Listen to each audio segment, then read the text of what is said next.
The draughty washhouse of Drevth Castle smelled of boiling lye, bitter juniper, and the heavy scent of wet wool. Dawn had not yet broken over the northern ridges, but the stone floor was already slick with freezing water. In the darkest corner of the vast room, half hidden by rising plumes of steam, Nellie Vance worked the heavy wooden paddle over a massive winter blanket. She did not speak. She had not spoken a single word since the winter fever took her voice 3 years ago. Here in the lower echelons of the Sovereign Keep, her muteness was entirely convenient for the senior staff. A silent maid was an efficient maid, expected to absorb endless physical labor without complaint. Her knuckles were deeply cracked, the fragile skin rubbed raw and bleeding from the caustic bite of the soda ash. Every plunge of her arms into the icy wooden basin sent a sharp ache up to her elbows, yet the true source of her discomfort was not the freezing water or the unforgiving soap. It was the metal wrapped tightly around the ring finger of her left hand. The lead band was thick and suffocatingly heavy. It bore the crude stamped crest of Malachor Brand, the regional tax collector who governed the southern agricultural territories. It was not a token of affection, but a pledge lock. It served as a physical, inescapable marker of her village's unpaid winter grain tariffs, and a brutal guarantee of her younger brother Kalen's safety. As long as she wore the band and surrendered her castle wages to Malachor's men, Kalen would not be dragged from his sickbed to the forced labor camps. The cheap, impure metal reacted poorly to the cold water and acidic lye. A toxic dull grey oxide constantly wept from the band, staining the inflamed skin of her knuckle and settling deep into the split flesh beneath. A shadow abruptly crossed the narrow, frost-rimmed window high above her wash-basin. Cora Finch, the dry, deeply experienced head housekeeper of the royal court, stepped into the damp alcove. Cora did not offer warm smiles, but she possessed a quiet, pragmatic decency that most high-ranking servants lacked. In her weathered hand, she held a small tin of rendered mutton tallow. "Stop for a moment," the older woman instructed, her voice cutting easily through the rhythmic sloshing of the washhouse. "Your hands are splitting straight down to the vein. Let me pack the joints with grease before the cold rot sets into the bone."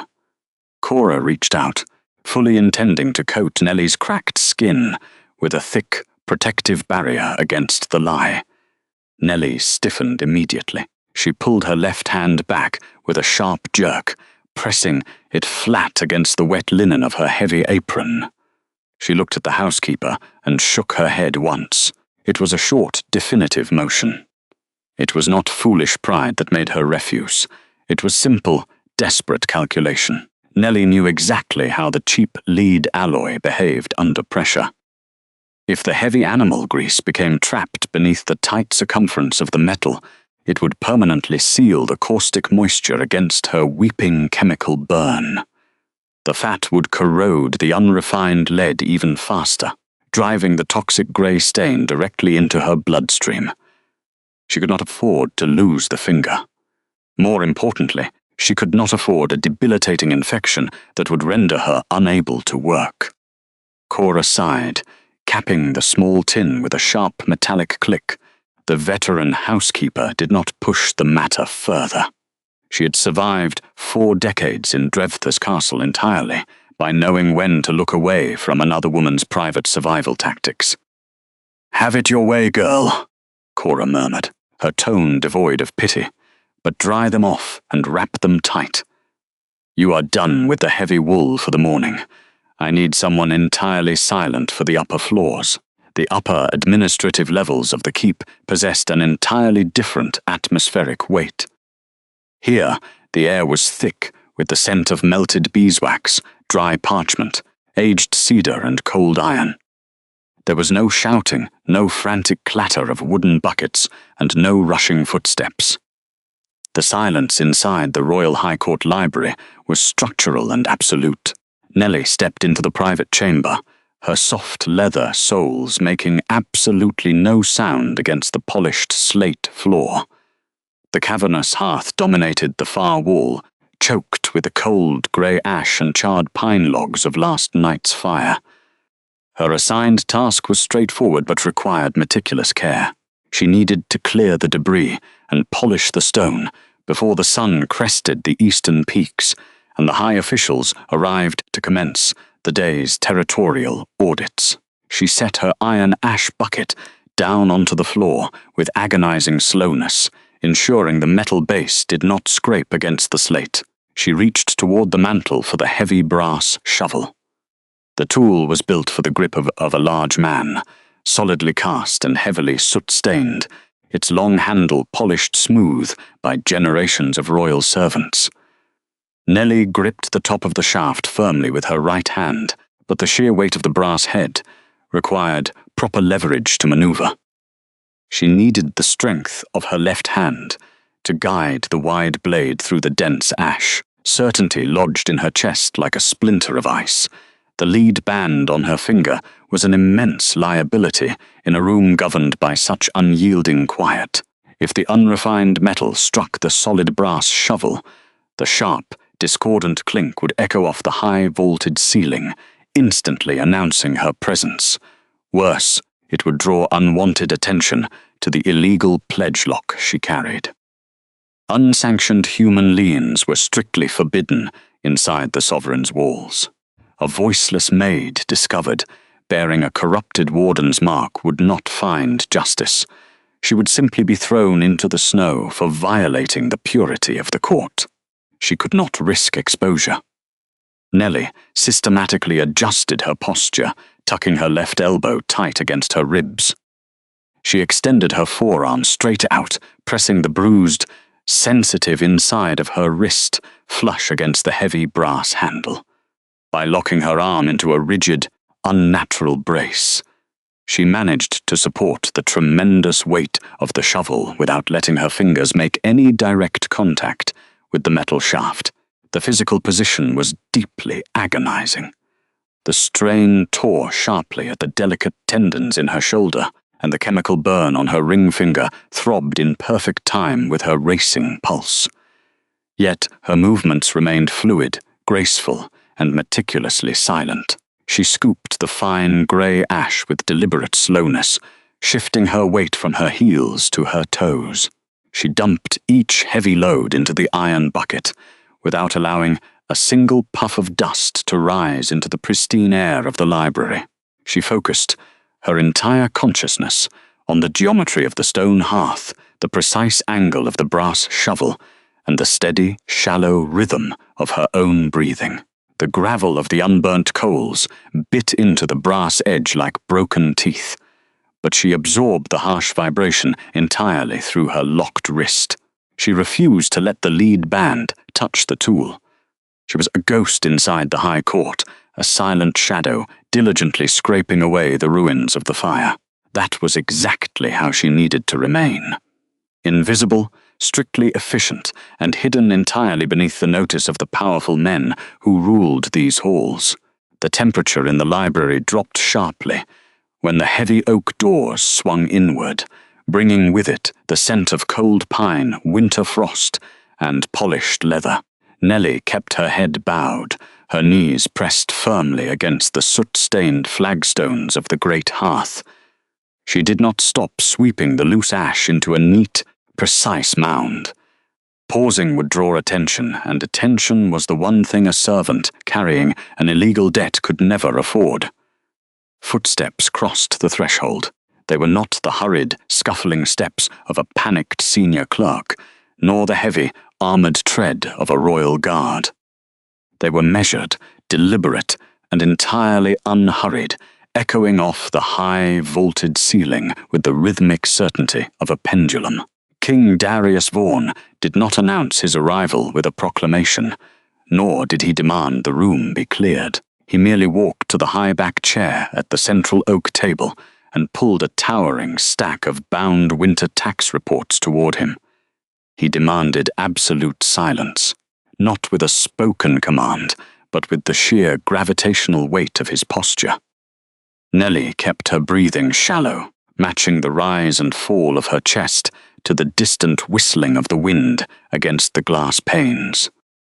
She held her left hand tucked carefully beneath the thick, coarse wool of her apron.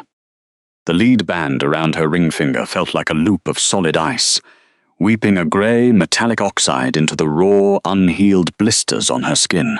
The friction of her earlier work in the washhouse had worn the skin down to a weeping red line, but she dared not rub it.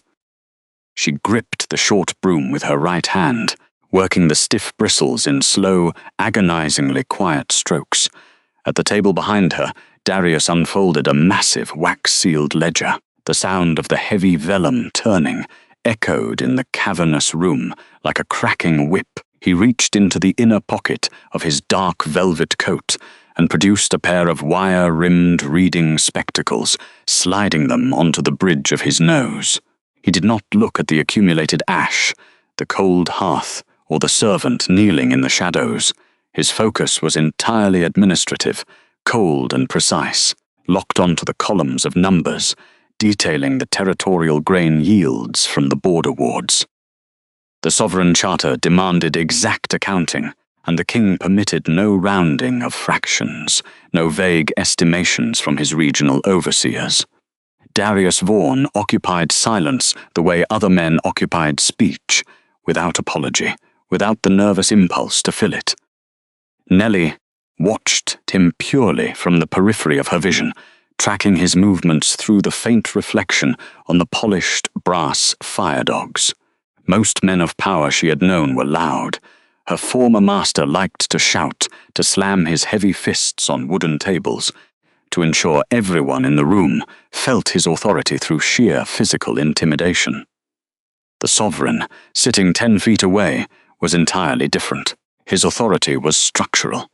It existed in the slow, meticulous way his ink-stained finger traced a column of figures, seeking mathematical discrepancies.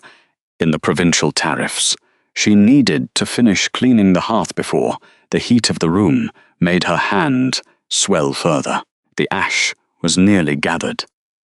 If she could just collect the debris into the brass shovel, she could slip out through the servants' corridor, find the head housekeeper, and bind her weeping finger with a clean strip of linen. The grey oxide was beginning to burn, a sharp, chemical sting that radiated up her knuckles and settled deep into her wrist. She reached for the brass shovel, resting against the heavy iron grate. It was a massive, utilitarian thing, forged for hauling raw coal rather than delicate sweeping. Nellie grasped the thick iron handle with her right hand, attempting to balance the wide scoop, but the weight was too awkward for one-handed leverage. The metal shaft tipped, threatening to spill the gathered ash back onto the clean stones. She had no choice. She had to use her left hand to steady the neck of the tool. The moment her injured fingers curled tightly around the cold metal shaft, the lead band dug brutally into her swollen joint. The sharp, unrefined edge of the toxic alloy bit directly into the open blister, pinching the raw nerve against the bone. A silent gasp seized her throat. Her muscles spasmed in blind, involuntary rebellion against the sudden spike of agony. Her grip failed entirely. The brass shovel slipped from her trembling fingers. It struck the stone hearth with a violent, ringing clang that shattered the profound quiet of the library. The impact vibrated through the floorboards, sending a thick plume of fine, dark soot bursting into the stagnant air. The grey cloud drifted outward, riding the sudden draft of the room, and settled in a fine, dark layer over the polished oak table. A streak of black ash landed directly across the pristine, open parchment of the Sovereign's ledger. The library went terrifyingly still. The only sound was the faint hiss of the winter wind outside. Nellie did not wait for a reprimand or a shout of outrage. Panic, cold and sharp, overrode her practiced caution. Her survival instinct demanded she fix the error before the king could register the damage to his imperial records. She lunged forward on her knees, dragging herself toward the edge of the heavy table. Her only thought was to preserve the documents. She reached across the dark wood, dragging the bare, coarse wool of her left sleeve across the vellum, to wipe the soot away before the ash could permanently stain the royal ink. In her desperate haste, the heavy apron slipped back and the cuffs of her uniform rode up to her forearm. Her left hand was fully exposed in the warm, amber light of the reading lamps. The crude lead band sat heavy on her ring finger, thick and undeniably grotesque, against her pale skin. It was weeping grey oxide into the angry red inflammation of her knuckle. The ragged linen bandages she had tried to wrap around the base were frayed, soaked through with a sickening mixture of sweat and metallic poison. Darius did not shout. He did not flinch away from the soot dirtying his ledger. His hand shot forward with terrifying speed. He caught her wrist mid-sweep. His grip was not punishing, but it was absolute. An immovable perimeter of warm, calloused fingers locking securely around her delicate, trembling bones. Nellie froze instantly, her breath trapped painfully in her lungs, her wide eyes fixed on the dark velvet of his sleeve. The king slowly lowered his reading spectacles, letting them rest by their silver chain against his broad chest. His gaze dropped from her pale, frightened face to the injured hand he held, suspended over the tax rolls. He did not look at the dirt smeared across her knuckles. He did not look at the soot ruining his official document. His eyes locked entirely onto the toxic, unrefined metal cutting into her flesh. The steady, administrative calm that had defined him only moments ago vanished, replaced by a cold, predatory hyperfocus. He turned her wrist slightly, tilting her hand to expose the swollen joint to the direct light of the lamp. The grey corrosion was unmistakable. He traced the crude, asymmetrical stamp pressed into the side of the alloy, the unmistakable jagged crest of the Southern Wardens. It was not a piece of decorative jewelry. It was a mechanism of forced compliance, a physical manifestation of an unpaid debt. Nellie tried to pull her arm back, a weak, instinctual tug of self-preservation, terrified of what the crown would do when they discovered a branded debtor hiding within the royal keep. Darius held her steady, his thumb brushing millimeters away from the blistered skin, absorbing the irrefutable evidence of a crime committed in his very own courts. The heavy, suffocating silence hung suspended in the drafty air. Nellie remained frozen on the flagstones, her breath caught tightly in her chest. All of the king's vast administrative attention, a focus usually reserved for dissecting complex territorial treaties and analyzing imperial grain yields, was now narrowed with terrifying precision onto the crude, unrefined metal encircling her ring finger. It was a poorly smelted thing, excessively heavy and completely devoid of any ornamental grace. The toxic chemical bleeze had seeped into the raw, chapped skin of her knuckle, leaving a dark, bruised discoloration that crept slowly up her veins. The resulting wound was severely inflamed, a harsh, angry red against the soot that coated her trembling fingers. The silence stretched, thin and brittle like winter ice. Nellie kept her breathing shallow, her eyes fixed on the hem of her heavy wool apron. She had spent enough of her life learning not to flinch under the scrutiny of men who held power over her survival. But the king did not look at her with the familiar, dismissive sneer of a high-born lord examining a dirty servant. He analyzed the thick ring with the cold, calculating precision of a sovereign, uncovering a fatal structural flaw within the foundations of his own fortress. "Who forged that band?" Darius asked. His voice was a low, resonant rumble, entirely devoid of any sudden sharpness or erratic volume, yet the sheer command in his tone vibrated against the massive oak shelves surrounding them. It was not a question born of romantic possessiveness. It was an interrogation demanding immediate, factual intelligence. Nellie swallowed the dry, metallic taste of copper in her throat. She could not speak. Slowly, she lowered herself fully back to the hearth, her knees resting against the biting cold of the stone. Pressing her soot-covered right index finger into a thin layer of pale wood ash that had spilled across the floorboards, she began to draw. She did not resort to frantic gestures or desperate pantomime. Instead, she utilized the practical environment of her daily labor to communicate. Her finger moved with deliberate, practiced strokes against the grey dust of the flagstones. First, she traced the jagged, sharp-eared outline of a wolf's profile, crude but unmistakably precise in its proportions. Then, directly beneath the heavy jaw of the beast, she drew the intersecting horizontal and vertical lines of a balanced merchant's scale. She finished by adding the 3 distinct hash marks, denoting the southern border. It was the official, registered crest of the Southern Wardens. Wiping her fingertip carefully on her apron, she sat back on her heels, keeping her chin level as she allowed the king to read the ash. Darius stepped closer, his heavy leather boots making no sound on the ancient stone floor. He looked down at the powdery sigil she had drawn, tracing the intersecting lines of the scale, and then shifted his gaze back up to the swollen, grey-stained joint of her finger. The sheer, crushing weight of a sovereign mind, recognizing a profound legal violation, settled over the room. "Malachor brand," the king stated. His tone was perfectly flat, carrying the cold, undeniable finality of an iron door locking shut. The regional tax collector. Nellie gave a single, small nod, keeping her posture straight. She refused to cower, letting the truth stand bare between them. "That is not a betrothal ring," Darius continued, his voice remaining low and profoundly even. He did not step into her personal space, nor did he reach out to grab her injured hand again. "It is a pledge lock, an archaic, unrefined collar disguised as a band of commitment." He turned his gaze slightly toward the towering shelves of the upper archives, where the massive, leather-bound volumes of the Sovereign Charter rested under lock and key.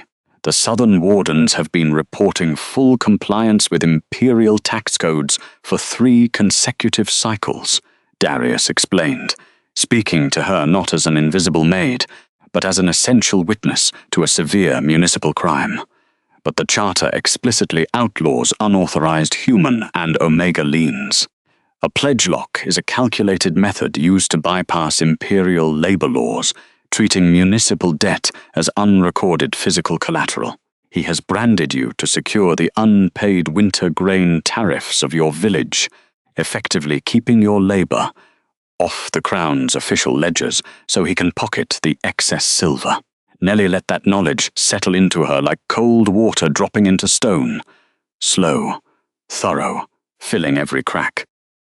The heavy lead band had never been a promise of marriage, even though Malachor had routinely mocked her with the term in front of his guards.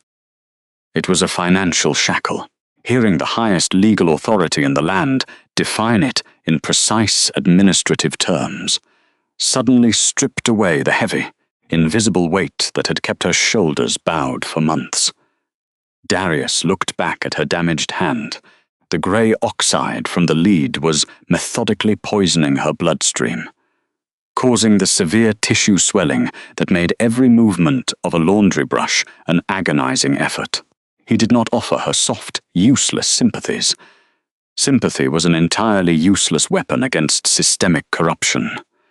What he offered, instead, was the absolute, crushing weight of the law. "The Crown does not recognize illegal human property liens," Darius said, his dark eyes locking onto hers with a steady, unyielding intensity. "And I will not permit a crude instrument of tax evasion to rot the flesh of a woman standing in my court." He paused, allowing the heavy silence of the library to completely frame his next words, stripping away any pretense of suggestion or request. "Take it off now." Nellie gripped the heavy lead band with her right hand, her fingertips pressing into the crude, unrefined edges of the metal. She pulled. The friction against her inflamed skin sent a sharp, precise line of heat straight up her forearm, a warning that the flesh was on the verge of tearing. The joint of her left ring finger had swollen significantly over the past 3 weeks, reacting to the toxic grey oxide. It would not slide over the knuckle. She adjusted her grip, bracing her thumb against her own bone to stabilize the joint, and pulled again, much harder this time. The only result was a thin trickle of dark blood pooling, where the metal had bitten into the raw, chemical blister beneath. Her breath caught in her throat, a short, suppressed sound of pure frustration, but she did not stop trying. King Darius Vaughan watched her mechanical, desperate efforts with eyes that registered every calculation of her pain. He waited just long enough to confirm that the pledge lock was intentionally forged to be permanent, designed to trap the wearer through sheer physical trauma if removal was ever attempted by the victim. When she finally paused, her chest heaving slightly under her heavy wool apron, as she stared down at the immovable band, the king moved. He stepped around the heavy oak desk, his footsteps silent on the ancient stone floor. From the breast pocket of his dark wool surcoat, he withdrew a long, slender silver stylus, an administrative tool typically used for engraving imperial wax seals on treaty parchment. He approached her quietly, allowing her the space to see his hands, to read the complete lack of violence in his posture. He simply extended his open palm, an offer anchored in calm, undeniable authority. Nellie hesitated. The scent of old paper and bitter juniper hung cold in the colds, completely at odds with the sharp, metallic tang of the blood welling beneath her ring. Slowly, fighting the instinct to hide her injuries, her battered left hand lifted and settled into his waiting palm. Darius did not close his fingers around hers. He reached onto his desk and picked up a small, supple leather ledgerweight, a square of cured hide used to keep heavy parchment scrolls from rolling shut. With clinical precision, he slid the soft leather under the tiny gap of the lead band, wedging it carefully against her raw skin. It formed a perfect, protective barrier between her flesh and the tools of the court. Only then did he insert the tip of the silver stylus beneath the corroding metal. He positioned the stylus firmly against the leather weight, using it as a fulcrum to protect her bruised tendons from the rigid silver. He did not look up at her face. His focus was entirely on the mechanical problem of the forged iron. With a slow, deliberate application of pressure, the king pressed down on the stylus. The toxic lead alloy resisted for a long, terrible second, fighting the leverage. Then, with a harsh, brittle crack that echoed up to the vaulted ceiling, the metal yielded and snapped. The broken halves of the pledge lock separated instantly.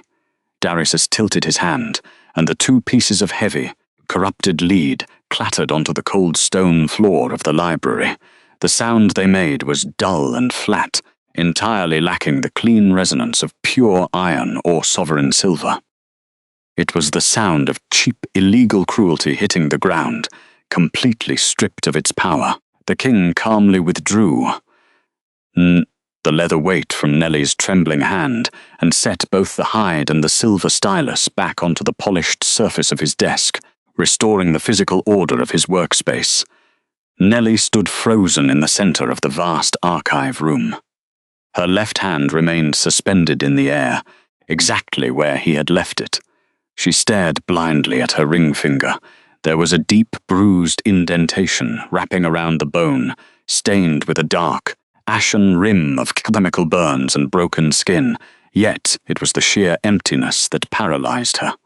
For months, that heavy band had dictated her every movement, acting as a constant, dragging weight that reminded her of Malachor Brand's claim over her brother's life and her village's debt. Now, there was nothing. The sudden, unfamiliar absence of weight was deeply disorienting. She reached over with her right hand, her thumb gently rubbing the bare, raw circumference of her finger. The ghost weight lingered, a psychological phantom that made her entire hand feel unmoored. Darius turned his attention toward the shadowed alcove near the tall, frosted windows, where the senior scribe of the Sovereign Court stood completely immobilized by the unfolding scene. "Step forward and document the physical evidence on the floor," Darius instructed, his voice low and perfectly measured. He did not sound angry. He sounded like a man dictating the absolute parameters of the law. The registry must reflect the exact metallurgical composition of the band, an unrefined lead alloy, and its undeniable function as a physical pledge lock. Record it as a direct, structural violation of the Supreme Doctrine's statutes regarding uncontracted human liens.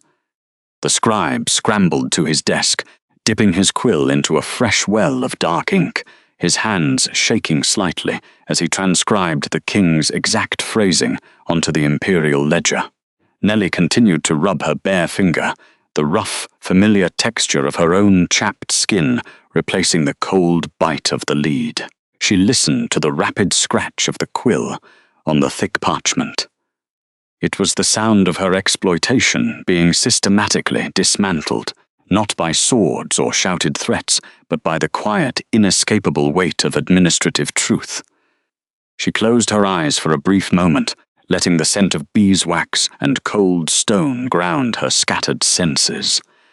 For the first time since the bitter northern winter began, her hand belonged entirely to herself. The air in the lower servants' hall hung thick with the scent of boiling water and dried rosemary, a sharp contrast to the drafty, echoing chambers of the High Court.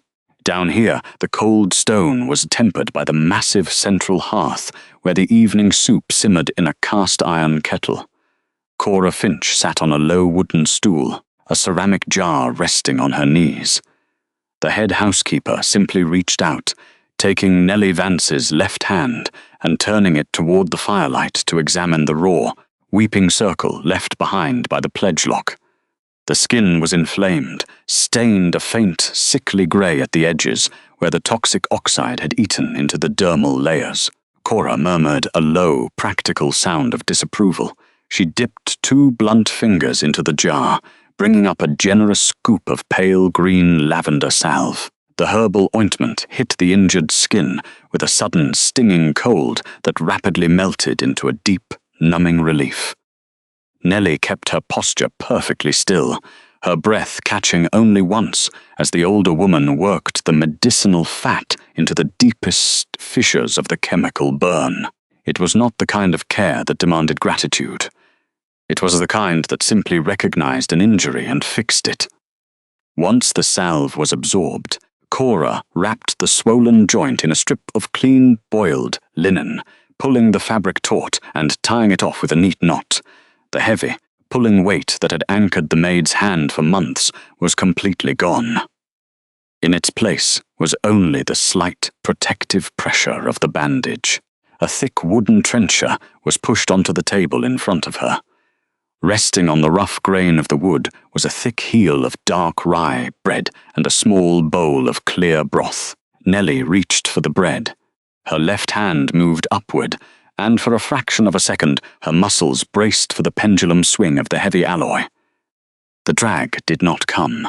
She lifted the bread entirely unhindered. She took a slow bite. The crust was tough, tasting of yeast and wood smoke. Nellie chewed with deliberate focus. For the past season, every meal had been an exercise in hypervigilance. She had been forced to hold her food at awkward angles, terrified that the grey dust weeping from the crude metal would flake off into her broth. The lead had contaminated even the simplest act of survival. Now, she simply held the bread.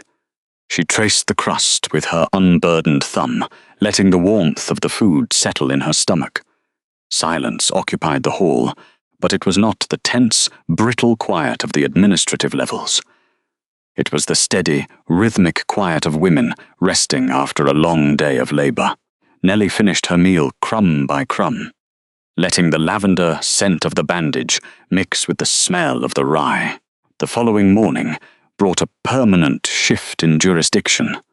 Nellie was not sent back to the drafty washhouse, nor was she handed another heavy brass shovel to clear the grates. Instead, the Crown's administrative directive reassigned her to the Sovereign Archives, a vast, temperature-controlled gallery housed in the upper spires of the keep. The atmosphere here was entirely different. It smelled of dry parchment, crushed oak galls, beeswax, and binding glue. Dust motes drifted through the narrow shafts of winter sunlight, settling over endless rows of categorized ledgers and sealed territorial scrolls. She was placed under the direct supervision of the senior clerk, a transition that required an entirely new kind of physical discipline. Her first duty was not hauling coal, but preparing the day's ink. Nellie stood at a high, slanted wooden desk, grinding iron gall nuts in a small stone mortar. The motion required precision rather than brute strength. She learned the exact ratio of rainwater to crushed gall, stirring the dark liquid until it reached the perfect, glossy consistency required for permanent legal transcription. The work demanded a quiet, absolute focus, a meticulous attention to detail that matched her natural inclination toward silent observation. Once the ink was prepared, she was given a stack of scrap parchment and a sharpened goose quill. The clerk instructed her to practice the foundational strokes of the court's official shorthand.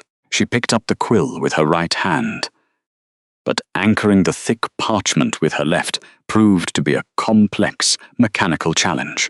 The fresh linen bandage made her fingers clumsy. As she tried to press the paper flat, the swollen joint throbbed, threatening to slip and drag across the wet ink. She stopped. She did not put the pen down, but instead studied the geometry of her own hand. She spent the next hour meticulously adjusting her posture. She learned to curl her injured finger inward, tucking the bandaged knuckle securely against her palm while her thumb and index finger pinned the page. It was a strained, unnatural angle, causing a dull ache to radiate up her wrist, but she held the position. She dragged the nib across the page with her right hand, forming sharp, precise administrative loops. Not because it was easy, but because the alternative was returning to the physical exhaustion of the lower levels. She filled the first sheet, then a second, ensuring the ink dried perfectly crisp without a single smudge from her bandage. The raw skin throbbed beneath the linen, a lingering reminder of the southern warden's cruelty, but the pain was contained. It was manageable. Nellie dipped the quill again, the scratch of the nib against the parchment sounding like the turning of a lock. Here, surrounded by the recorded history of the realm, her silence was no longer a symptom of vulnerability. It was the necessary condition for preserving the truth. In the upper galleries of the Sovereign Archives, the air smelled of dry cedar, beeswax, and centuries of undisturbed dust. Nellie sat at a long oak table positioned beneath a narrow leaded glass window, the pale afternoon light spilling over stacks of heavily bound tax ledgers. Her left hand rested carefully against the edge of the wood. The throbbing ache in her ring finger had faded to a manageable pulse, leaving her mind sharp and clear. She had been instructed to sort through the backlog of regional receipts from the Southern Ward, a monotonous duty usually reserved for junior scribes. But for Nellie, the work was a profound luxury. There was no heavy ash to shovel, no freezing water to haul, only the quiet rustle of parchment and the steady rhythm of cataloguing. She moved through the stacks with methodical precision, separating general cargo manifests from agricultural yields. When she reached the bundle marked with the wax seal of Malachor brand, her breath caught. These were the winter grain audits for her own village. She untied the brittle leather cord, spreading the documents flat.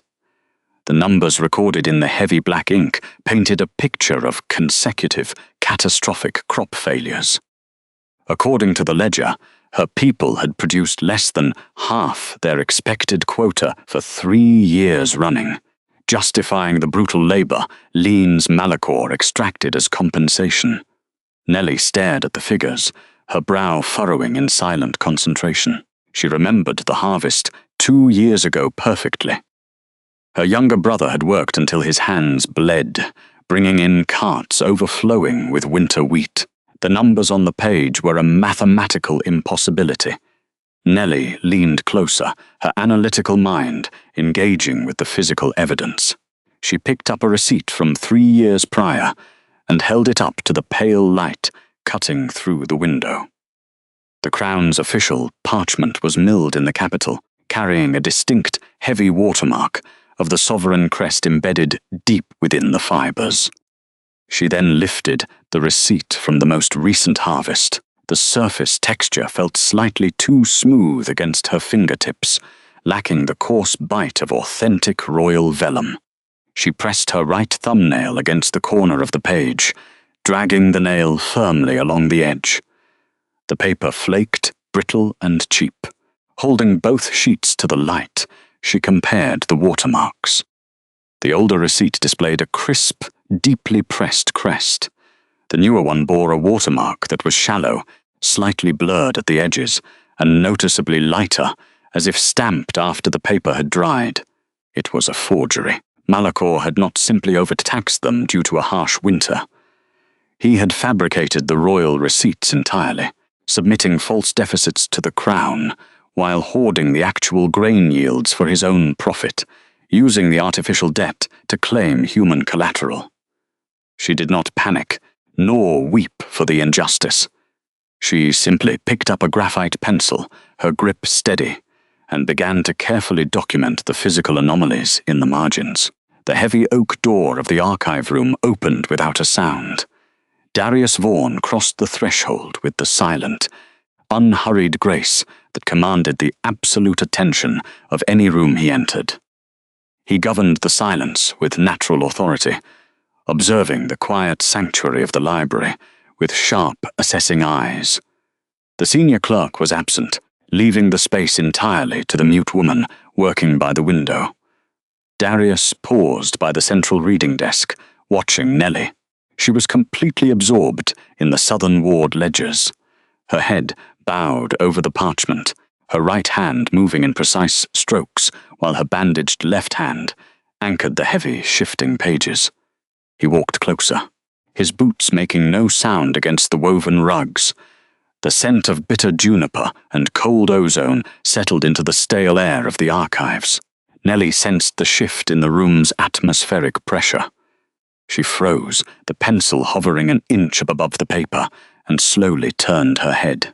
When she saw the king standing beside her table, she immediately began to rise, intending to step back and lower her gaze. Darius simply raised a single dark-gloved hand, a gesture that required no words and brooked no argument. He pointed downward toward the chair, indicating that she should remain seated. The sovereign did not interrupt the preservation of his own history. Darius stepped up to the edge of the oak table, his gaze dropping to the open ledger. He looked at the false receipts she had separated from the main bundle, and then his eyes traced the graphite notes she had added to the margins. He leaned forward slightly, resting his hands on the edge of the wood, bringing his immense administrative weight to bear on her work. The marginalia was not a chaotic scrawl. Her writing was executed in a flawless, traditional school hand. The loops were measured, the spacing exact, the legal terminologies absolutely precise. She had annotated the paperweight discrepancies, the watermark deviations, and the varying ink consistency with the clinical detachment of a master archivist. Darius studied the elegant script, a profound realization taking root in his mind. This level of penmanship was not taught in the washhouses. It was the product of a formal education, afforded long before financial ruin had stripped her family of their standing and forced her into debt bondage. He looked from the perfectly formed letters to the raw, chapped skin of her right hand, and then to the linen bandages covering the chemical burns on her left. The contrast was a damning indictment of his regional wardens.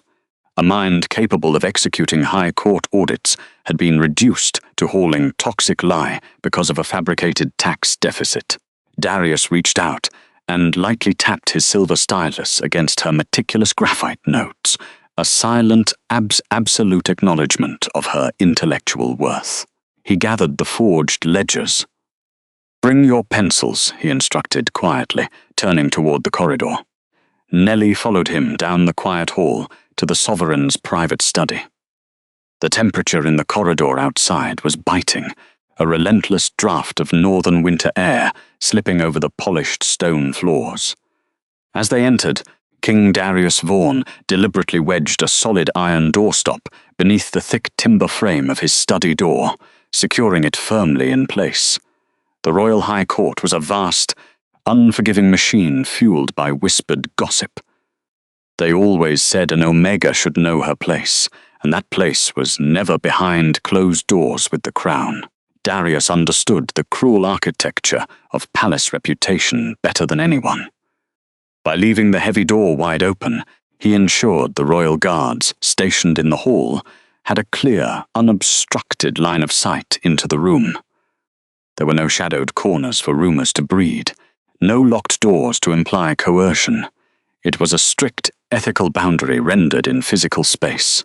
Darius walked across the patterned carpet and gestured toward a secondary writing desk set against the eastern wall, situated directly in the path of the pale winter light. This was not a servant's utility bench. It was a scholar's station. A stack of high-grade vellum rested neatly beside a polished brass inkwell, flanked by meticulously sharpened quills. The central clerks in the outer archive lack the regional context to decipher these, Darius said, his voice low and measured. He made an official, administrative request, not a royal command. You understand the Southern Ward's seasonal harvest rhythms. I need you to translate their localized ledgers, break down the tax tallies that the Central Treasury has historically overlooked. Nellie stepped carefully over the threshold. The faint scent of pine oil and beeswax lingered in the air, a stark contrast to the bitter lie of the washhouse she had survived for so long. Her left hand, now bound in clean linen, throbbed with a dull ache where the toxic lead band had burned her, but the skin was finally breathing. She approached the desk, pressing her right palm flat against the lacquered wood. It felt incredibly solid, an anchor in a world that had always treated her as expendable. She sat down, adjusting the heavy wool of her skirt. Across the wide room, Darius took his seat behind a massive mahogany table. He did not hover over her shoulder to assert dominance. He simply opened a leather-bound folio, dipped his quill in black ink, and began to work. The open door let in the freezing draught, numbing Nellie's ankles, but the chill was a small price to pay for the absolute dignity of the arrangement. They were two minds occupying the same quiet fortress, bound by a shared, silent pursuit of the truth. For 3 unbroken hours, the only sound in the sovereign's study was the rhythmic scratching of metal nibs against dry parchment. Nellie submerged herself entirely in the ledgers of Malachor Brand. She traced the ink-stained columns of grain tariffs and municipal tithes. The numbers were supposed to reflect the inherent poverty of her village, the undeniable debt that legally justified the taking of human collateral. But as she cross-referenced the shipping manifests with the localized tax demands, the architecture of the fraud began to reveal itself. Malachor had not simply stolen physical coins. He had fabricated a massive mathematical illusion.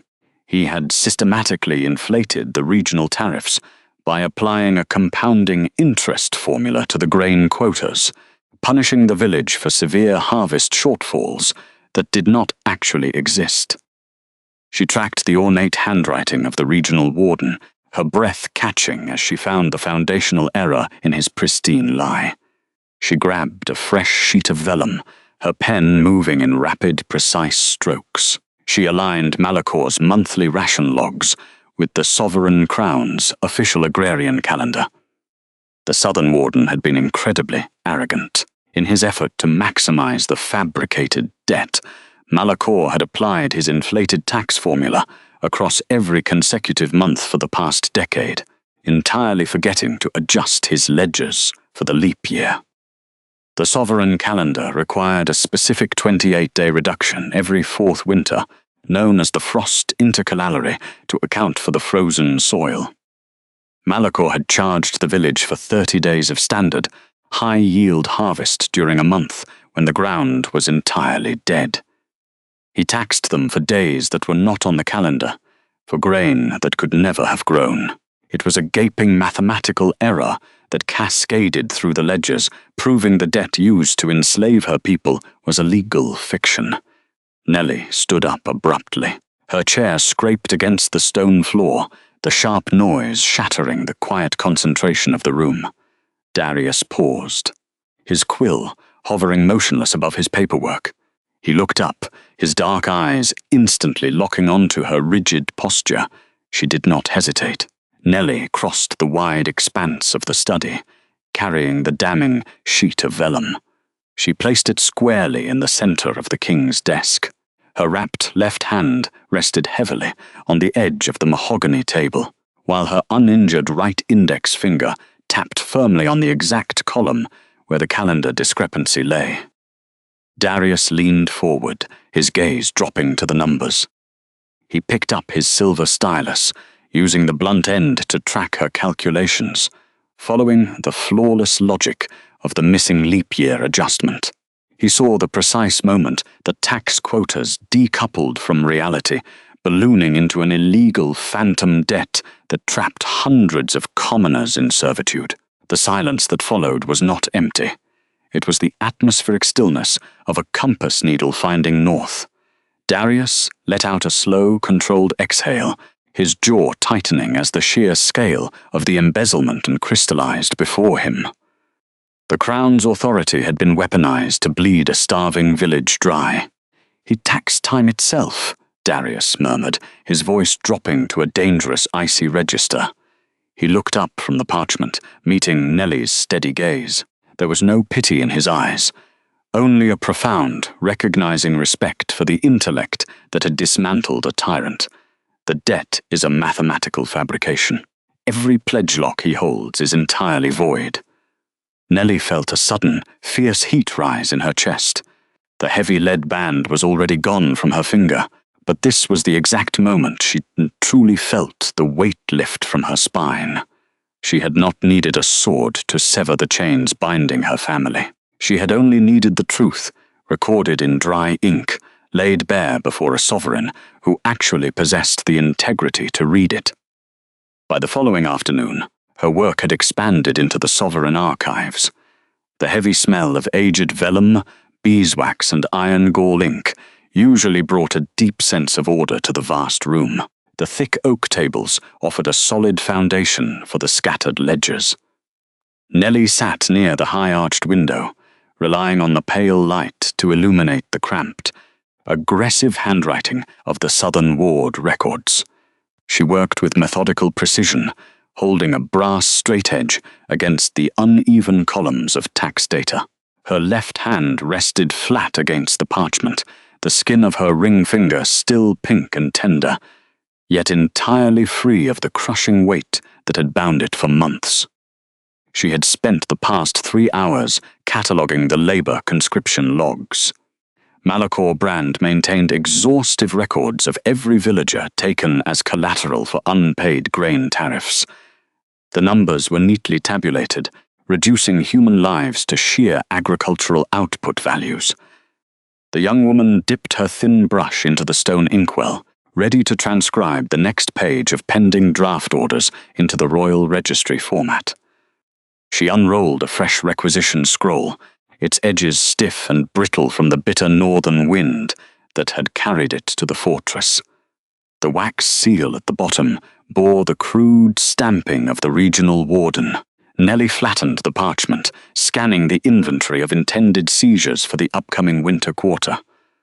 The document listed names, ages, and the supposed debts they owed to the local estate. She moved down the columns, her breathing steady, detached from the bureaucratic cruelty on the page. Then, her gaze caught on a sequence of letters near the very bottom of the ledger. Caelan Vance, age 12, listed as raw collateral for a deficit in the 3rd grain sector. A sudden, sharp cold seized her lungs. She stopped breathing. The ambient sounds of the distant bailey and the crackling hearth vanished. Her fingers went entirely numb. The bamboo stem of the ink brush slipped from her grip before she could command her muscles to tighten. It struck the day parchment with a wet thud.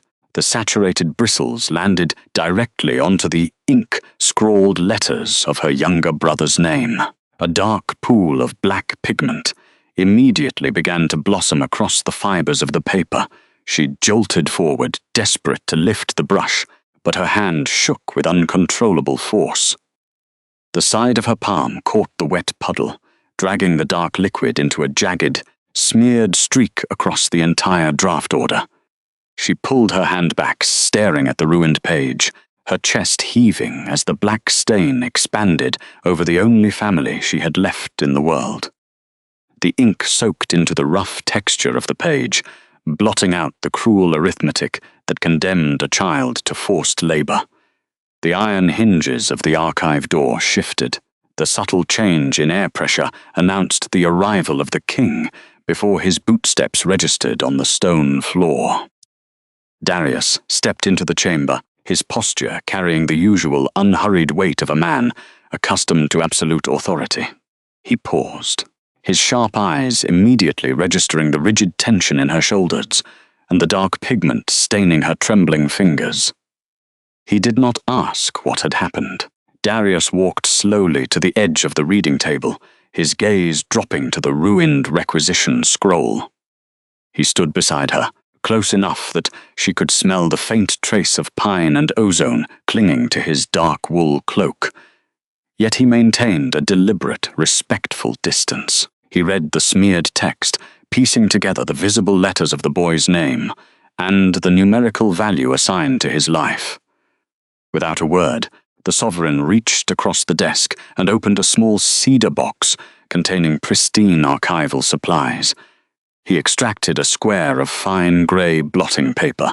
Moving with measured care, he pressed the absorbent sheet directly over the spreading ink stain. He did not reach for her shaking hand, nor did he offer empty platitudes. Instead, he applied gentle, even pressure to the document, stopping the destruction of the evidence. The Crown does not recognize collateral seizures on minors, Darius stated. His voice was low, devoid of aggressive anger, grounded entirely in the immovable bedrock of imperial law. Section 4 of the Sovereign Charter strictly forbids the drafting of any citizen under the age of 16 for agricultural debts. Nellie looked up, her pulse thumping wildly against her throat. She gestured toward the scroll with an ink-stained finger, her eyes wide with the immediate reality that a regional warden cared nothing for distant royal charters. The southern wardens took what they wanted, when they wanted. Darius lifted the blotting paper, revealing the dried, blackened streak that had permanently scarred the page. He set the grey square aside and looked directly at her. He will not take him. This draft order is an explicit violation of the highest law in the territory. He turned slightly, pulling a blank sheet of royal vellum from the stack at the center of the table. He picked up a fresh silver stylus, his movements precise and purposeful. This document gives us the exact leverage required. I am drafting a formal audit summons for Malachor Brand. He will be compelled to present himself before the High Court to verify these specific entries. The king began to write, his pen strokes heavy and final. Later that evening, in the High Archive room, Nellie sat at the edge of the long oak table, her posture straight, and her left hand resting lightly on the surface. The angry red welt where the lead band had once squeezed her flesh throbbed only faintly now, a receding echo of an old life. Her right hand was perfectly steady as her fingers gripped a sharp quill, poised over a blank sheet of pressed vellum. Cora Finch paced slowly near the narrow window, the pale light catching the dust motes swirling around her. The head housekeeper held a thick leather-bound volume of regional ordinances, her expression as dry as the pages. She cleared her throat, adjusting her spectacles. Article 4, Section 9 of the Provincial Taxation Code, Cora read, her voice a measured monotone, designed to mimic the droning cadence of an imperial magistrate. Any municipal warden found guilty of unauthorized grain seizure shall face immediate forfeiture of territorial assets and personal land grants. Nellie's quill scratched across the vellum. She did not write the words in full.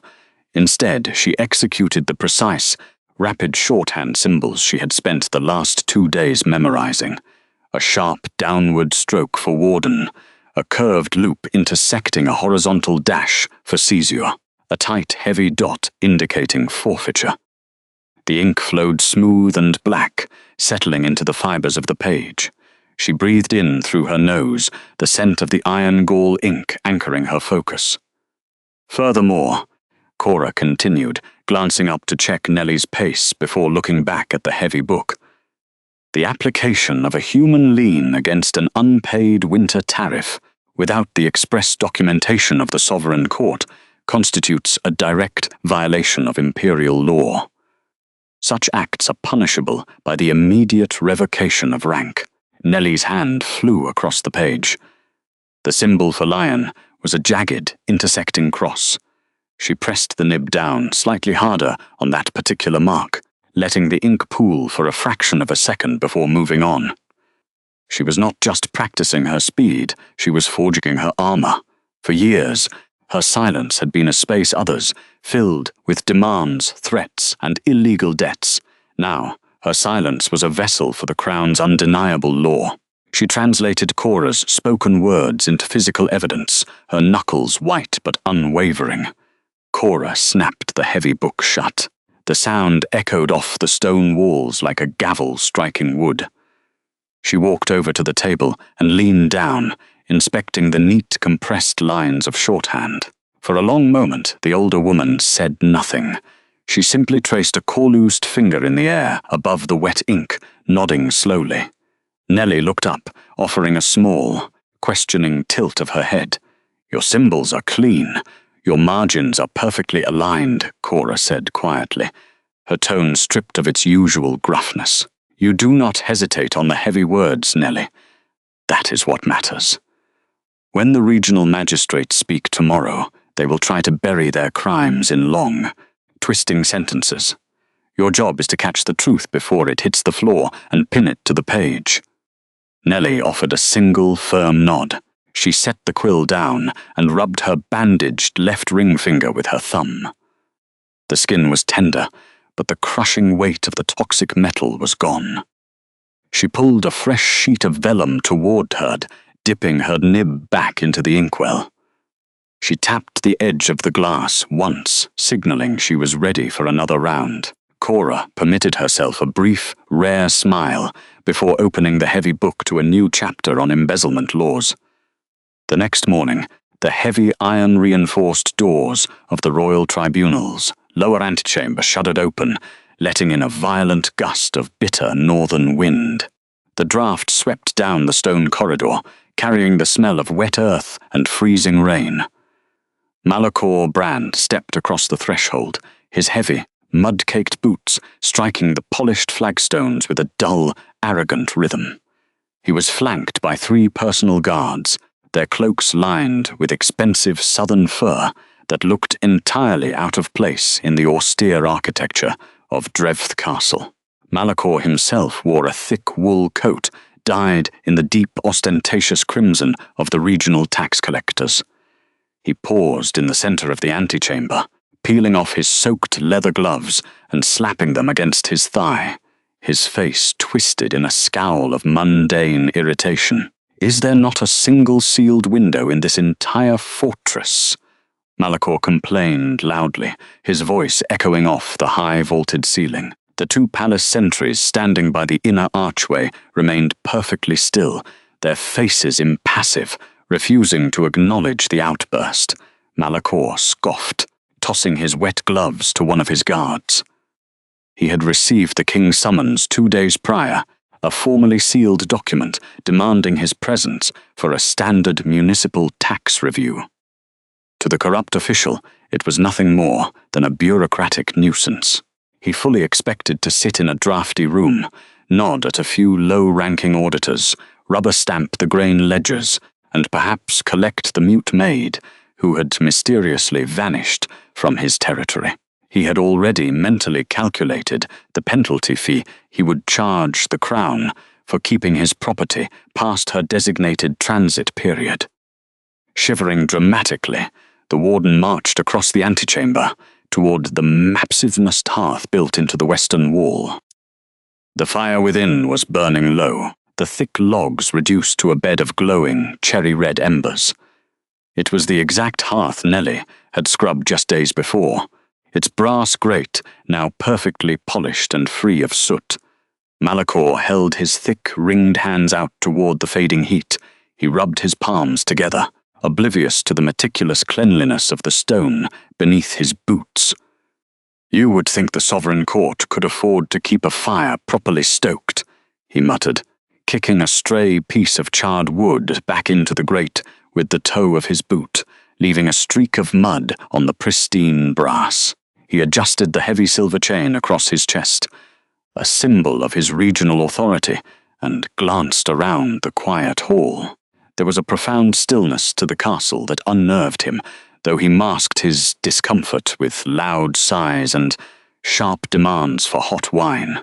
He did not notice the subtle geometries of the room. He did not notice that the palace sentries had subtly shifted their footing, blocking the main exit route behind him.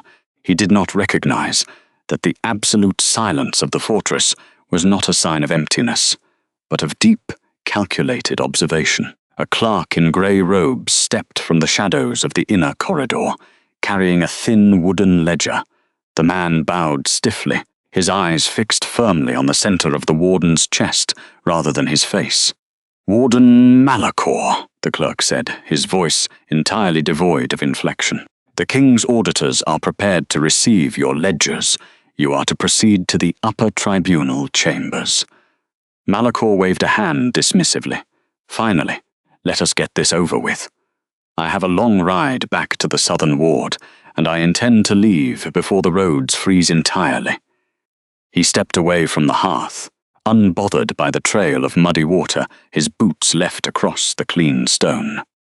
He walked toward the inner staircase, supremely confident that the laws of the realm were distant, abstract concepts that did not apply to men who held the provincial keys. He had no idea that his crimes were already mapped in perfect, unshakable shorthand, waiting for him at the top of the stairs. The tall, arched doors of the justice hall swung inward, their massive iron hinges groaning against the drafts. Malachor Brand stepped over the threshold, bringing the scent of damp wool and the sour tang of cheap ale into the pristine, cedar-scented geometry of the royal chambers. He moved with a heavy swagger that belonged in a provincial tavern, entirely out of place, beneath the vaulted stone ceilings of the High Court. The regional tax collector carried himself like a man who believed his local title made him a king, oblivious to the meticulously constructed legal trap. Nellie Vance sat at the transcriber's desk in the deep shadows of the room's periphery. Her freshly cleaned hands rested on the crisp surface of a blank parchment. Her breathing remained strictly controlled, though the newly healed pink scar on her left ring finger throbbed faintly in the cold air. She did not look up, keeping her gaze fixed on the silver inkwell. She had spent enough of her life learning how to vanish in plain sight, calculating that true safety lay in being overlooked. Here, within the bounds of the king's authority, her stillness was no longer a symptom of helplessness. It was the fundamental requirement of her new profession. Malachor offered a sweeping, exaggerated bow toward the central dais. King Darius Vaughan did not rise to acknowledge it. The sovereign remained seated behind a massive expanse of polished oak, his posture relaxed, but carrying the immovable weight of a lodestone. He was reading a narrow strip of parchment, his dark eyes scanning the text with unhurried precision. "Your Majesty," the tax collector declared, his voice too loud, bouncing harshly off the solemn stone walls. A tremendous honor to be summoned for the annual grain review. The Southern Ward remains ever faithful to the crown. Darius did not reply immediately. The monarch simply turned the document over. inspecting the wax seal pressed into the back of the page. The ensuing silence stretched, thick and suffocating, forcing the visiting warden to nervously shift his weight from one booted foot to the other. It was during this restless shifting that Malacor's gaze wandered the geometry of the room and snagged on the small, quiet figure at the side desk. He blinked, leaning forward as if his eyes were deceiving him. The sneer that twisted his mouth was instant and ugly. The man recognized the wool dress, the dark hair, and the rigid posture of the girl he had brutally claimed as debt collateral. "You," Malacor snapped, dropping all pretense of courtly manners. He took a heavy, aggressive step toward the transcription desk. "I have men tearing the village apart looking for you. You ungrateful little wretch. You ran to the high keep to scrub floors." He turned back to the king, a greasy smile forming. "Apologies, your majesty. This mute creature is my property, a runaway lean from a delinquent family. I will have her removed immediately, so she does not soil your pristine chambers." When the transcriber did not flinch or cower, the tax collector lost his patience. He pursed his lips and let out a sharp, high-pitched whistle. It was a demeaning, abrasive sound, the kind of crude signal used to summon stray dogs or indentured laborers across a muddy field. Nellie did not need to move a single muscle. From the edges of the dais, 4 of the royal guard stepped forward in perfect, terrifying unison. They did not draw their steel. They simply shifted their stance, the heavy plates of their armor settling with a low, metallic grind. The guards formed a solid, impenetrable wall of institutional security between the corrupt warden and the transcriber's desk, blocking his view of her entirely. Darius finally looked up from his document. His expression was not angry. It was terrifyingly blank. His stillness was a weapon in itself, a deep and unyielding quiet that left no room for argument. "The transcriber," the sovereign said, his voice low and carrying the absolute authority of the stone around them, "is currently documenting this audit. You will not address her again." The tax collector swallowed hard, his Adam's apple bobbing sharply above his velvet collar. The arrogant swagger drained from his posture, instantly replaced by a creeping, cold uncertainty. The wall of armored guards remained unmoving, a physical manifestation of protocol that he could not simply bully his way through. Malacor took a clumsy step backward, attempting to stretch his mouth into a placating, nervous grin. "Of course, your majesty," the man stammered, raising his hands in a gesture of false surrender. "A simple misunderstanding. I only meant to clear your court of municipal burdens. We can return to the pressing matter of the Southern Ward's taxes." "Indeed," Darius murmured. He reached to his right and rested his broad, calloused hand on a massive, leather-bound ledger.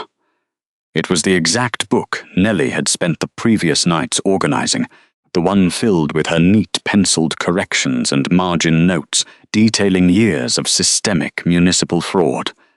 With a slow, deliberate push, the king slid the heavy ledger across the length of the polished oak table. The friction of the aged leather against the wood produced a low, continuous rasp when the book finally came to a halt at the edge of the table, directly in front of the tax collector. It hit the raised wooden lip with a deep, resonating thud. The sound echoed through the high-ceilinged room, like a legal hammer falling upon a wooden block. "The Southern Ward's grain tariffs," Darius stated, folding his hands upon the desk. "A fascinating piece of fiction, Warden Brand. I have spent the last 3 days reviewing your arithmetic." Malacor stared at the closed book as if it were a coiled viper. "Fiction, my king? I assure you, the winter was harsh. The agricultural yields were exceptionally poor. The soil produced exactly 3,000 bushels of winter wheat.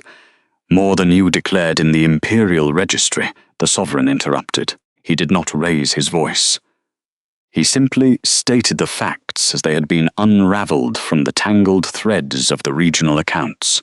"You recorded a massive deficit due to frost blight, yet The merchant manifests from the neighbouring eastern border show a surplus of grain sold under your personal seal during the exact same months. The warden's face lost its colour, turning a pasty, sickly grey. A bead of sweat formed at his temple, catching the cold winter light spilling from the high-arched windows. There must be a clerical error. My scribes are incompetent fools. They misfiled the shipping logs. There is no error in the logs, Darius corrected smoothly, his gaze pinning the sweating man in place. There is only a pattern. A meticulous 10-year pattern of fabricated shortages, inflated municipal taxes, and the subsequent seizure of peasant collateral to cover debts that never truly existed. Behind the wall of guards, the silent maid dipped her quill into the inkwell. The silver nib scratched steadily against the parchment. She did not feel the paralyzing, suffocating fear that usually accompanied the warden's presence. Instead, she felt the profound, grounding rhythm of her own competence. She was recording his total ruin, stroke by meticulous stroke. Every lie the man stammered, every desperate excuse he fabricated, was instantly bound to the official court record by the very hands he had tried to permanently claim.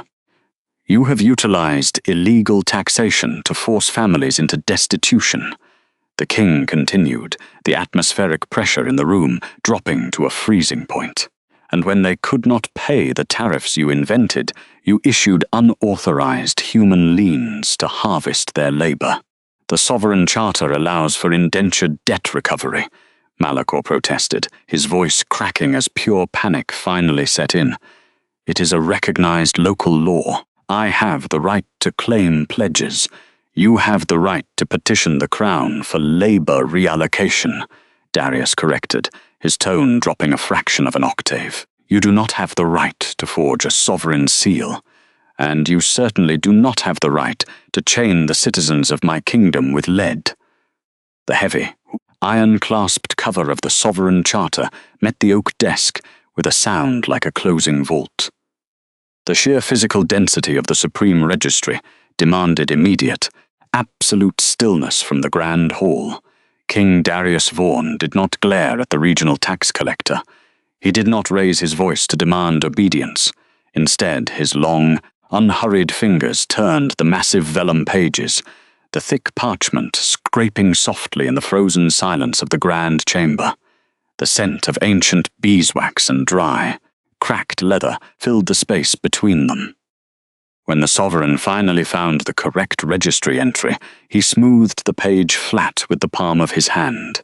Section 4, Sub-Clause 9, Darius began, his voice a low, resonant baritone that carried effortlessly across the cold stone floor. He did not look up from the text. He read the imperial statute at a slow, punishingly rhythmic pace, treating each syllable as a separate, undeniable physical weight dropping onto the polished floorboards. No regional warden, acting under the banner of the crown, shall execute a lien upon the physical person of any sovereign subject to secure municipal, agricultural, or territorial debts. The binding of a citizen through unsanctioned collateral contracts is hereby defined as treason by extortion. Malachor Brand shifted his weight, his heavy leather boots creaking in protest against the marble. The tax collector opened his mouth, raising one gloved hand in a frantic attempt to inject an excuse into the suffocating atmosphere. Darius did not acknowledge the movement. The sovereign simply continued reading, his cadence never wavering, his pitch never rising. He forced the corrupt warden to stand trapped inside the deliberate, mechanical flow of the law. Subclause 10, Darius recited, the even timbre of his voice dismantling the man's arrogance piece by piece. Any pledge lock, brand, or physical marker utilized to signify ownership over a crown subject outside of the royal penal registry is strictly prohibited. The penalty for fabricating such authority is the immediate dissolution of rank, territory, and freedom. At her small side desk, Nellie Vance dipped her quill into the dark iron gall ink. Her strokes were fluid, confident, and entirely silent. She transcribed the sovereign's exact words, letting the precise legal terminology flow onto the fresh linen paper. She felt a profound, settling calm, the realization of just how deeply her village had been lied to by the man standing in the center of the room. Malakor's face had drained of color, his aggressive posture collapsing into a rigid, breathless panic as the recitation of the sub-clauses dragged on, burying him under decades of established imperial precedent. The air in the chamber grew dense, heavy with the terrifying reality of a monarch who ruled not by baring his teeth, but by weaponizing the absolute structure of his administration. Malakor looked around the high court, seeking a sympathetic gaze from the royal guards or the senior clerks, but found only the cold, unyielding architecture of a legal system that had finally turned its focus upon him. Darius finished the passage, closed the massive ledger, and let the reverberations of the heavy iron clasps settle into the stonework. He sat in absolute stillness, allowing the profound weight of his unspoken authority to crush the remaining defiance out of the room. The king extended one hand toward the senior clerk, a silent gesture that required no clarification. The clerk immediately stepped forward, carrying the official brass court scales. The precise, finely calibrated instrument used by the crown to measure the purity of winter silver and the exact weight of territorial grain tariffs. The brass chains clinked softly as the scale was set upon the center of the king's desk, its empty pans balancing perfectly in the still air. From the deep pocket of his dark velvet cloak, Darius retrieved 2 broken grey fragments of metal. Nellie's breath caught momentarily, recognizing the crude shape of the pledge lock that had bound her only 2 days prior. The material was dull, unpolished, and inherently ugly against the refined elegance of the Sovereign Tribunal. Darius held the fractured halves up to the ambient light spilling from the tall, frost-rimmed windows. A pledge lock, the king stated, his tone devoid of any theatrical outrage, delivering the fact with the clinical detachment of a forensic archivist. Forged under the Southern Warden's mark, recovered directly from the hand of a citizen you claimed as tax collateral. He dropped the first broken half onto the brass dish. The dull, heavy clink echoed sharply. He dropped the second half beside it. The scale immediately tipped downward, the brass counterweights struggling to compensate for the dense, irregular mass. This court requires a metallurgical accounting of all enforced physical restraints, Darius continued, stepping around the desk to stand directly in front of the scale. A preliminary assessment confirms this band is forged from unrefined lead alloy. It is highly toxic, weeping raw oxide upon contact with human skin and sweat. Malakor took a stuttering half-step backward. The specific, methodical nature of the accusation was unraveling his defense faster than any shouted threat could have achieved. He had prepared to argue over grain yields and missed payments. He had not prepared to defend the chemical composition of a crude intimidation tactic. Imperial labor standards, Darius said, pointing the tip of his silversus at the resting scale pan, dictate that no sovereign subject may be subjected to environmental or biological poisoning by a governing official. You bypassed the crown's taxation laws to embezzle winter grain, and to ensure the silence of the village, you branded a young woman with a corrosive, toxic heavy metal that compromised her health, her labor, and her fundamental physical safety. Nellie watched the grey pieces of the lead band resting on the polished brass. She looked down at her own left hand, where the raw, blistered skin was now carefully treated with lavender salve and wrapped in clean white linen. The contrast between her healing flesh and the dead, poisonous weight on the king's desk anchored the reality of her new position. The evidence was no longer a secret shame she had to hide beneath a wool apron.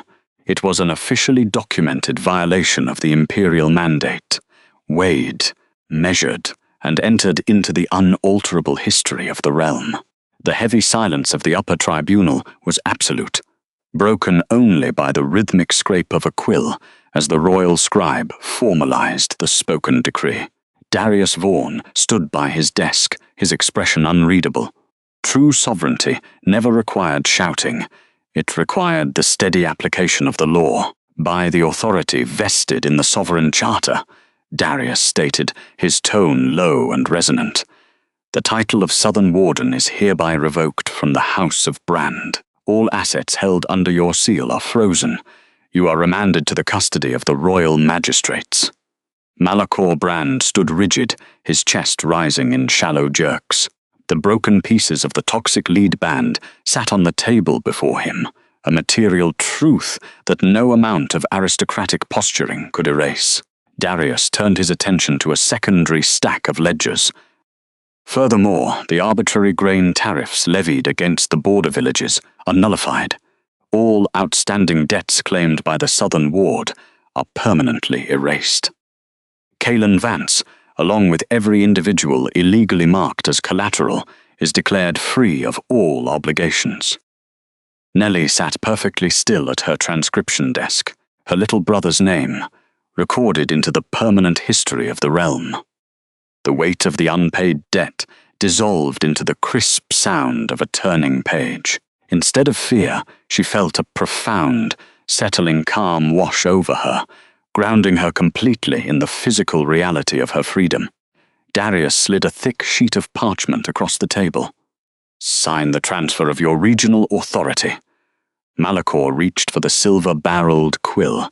His fingers, usually so practiced at commanding obedience, trembled violently.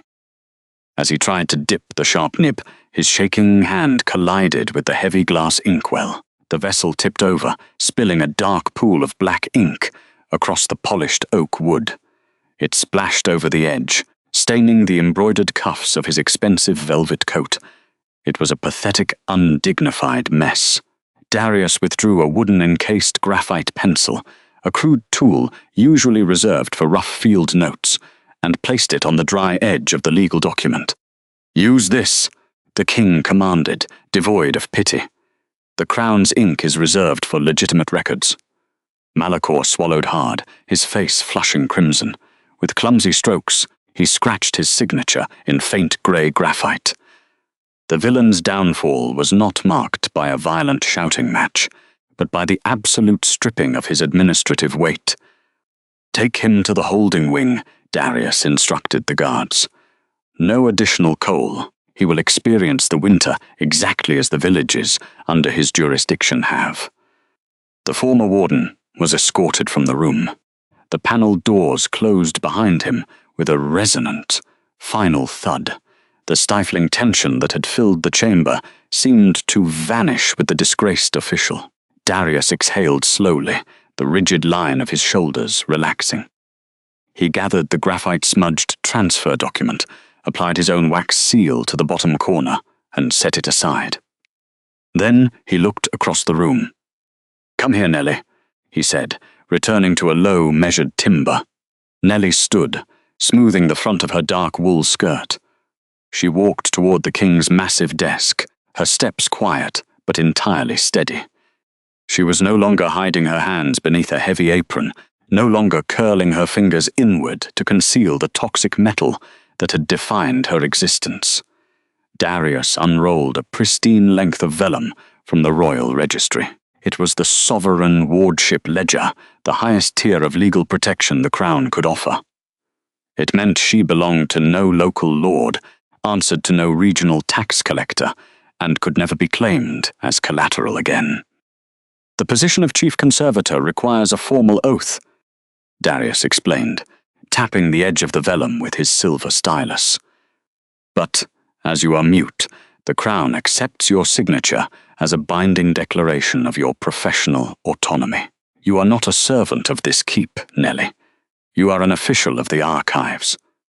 He offered her a fresh quill, its tip perfectly carved, and a small well of deep black ink. Nellie reached out. She paused, looking down at her left hand resting on the polished oak. The blistering chemical burn that had once covered her ring finger was gone. treated diligently with Cora's lavender salve.